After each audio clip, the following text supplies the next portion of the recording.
O que fazer quando se está só?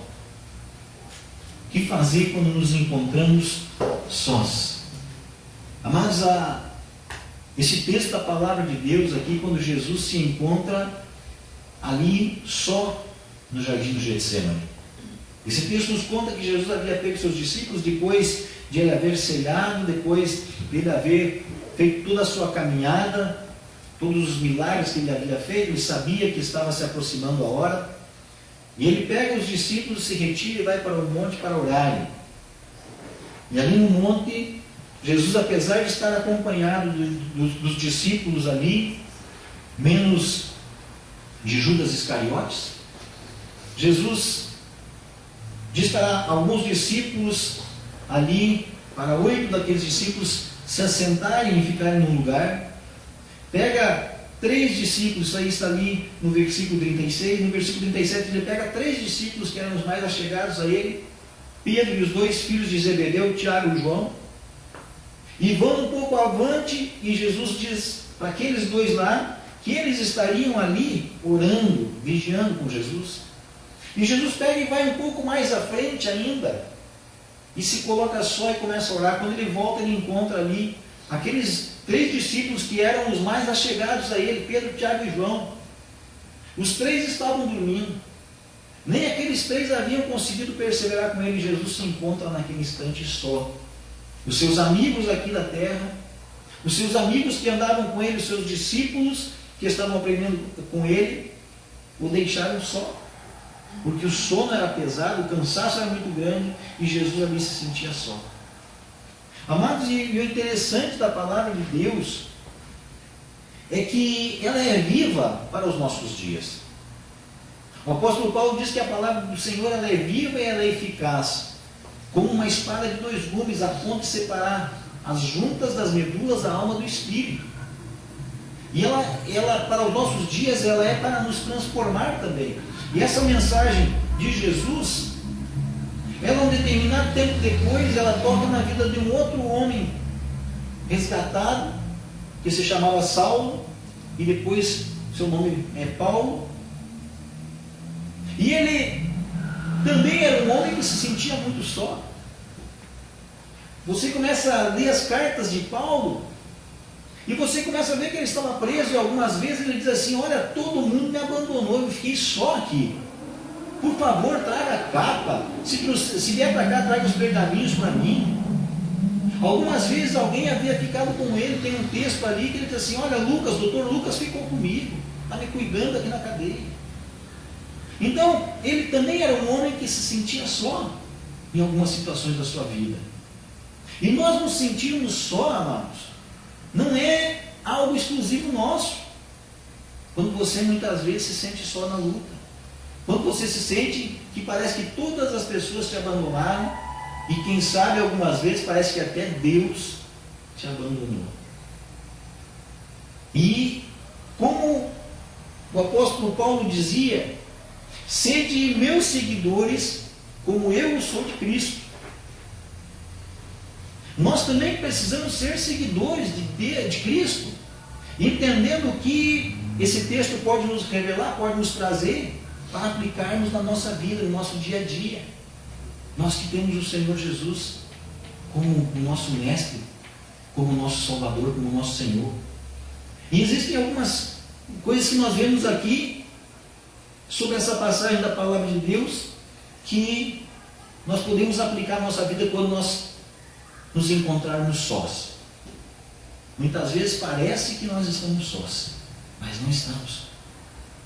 Tem um texto no Antigo Testamento onde Elias, o profeta Elias, ele pega, ele se esconde numa gruta, e ele vai orar a Deus assim: Deus, só eu sobrei, só eu sobrei.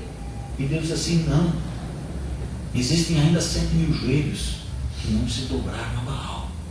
Então muitas vezes somos nós que pensamos que estamos sós, mas nesse instante, amados, que nós pensamos que estamos sós, talvez não estejamos sós, mas se nós pensarmos que estamos sós, e o nosso pensamento guia a nossa vida, o que nós podemos fazer?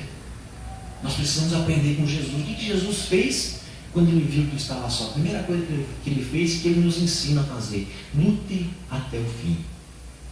Jesus lutou até o fim. Jesus, ele, mesmo se sentindo só, mesmo ele vendo que os seus discípulos, os seus amigos o haviam abandonado, já estavam dormindo ali, ele não parou de lutar. Ele voltava e ia conversar com o Pai. Ele voltava e dizia para Deus: Pai, eu sei que a minha hora é chegada. Se for possível passar esse cálice sem que eu o beba, faça isso, Senhor. Mas se não for, Pai, faz a tua vontade. Então ele não parou de lutar até o último instante. Eu e você não podemos parar de lutar. Por mais que as coisas estejam difíceis, por mais que pareça que não há mais solução, nós não podemos deixar de lutar.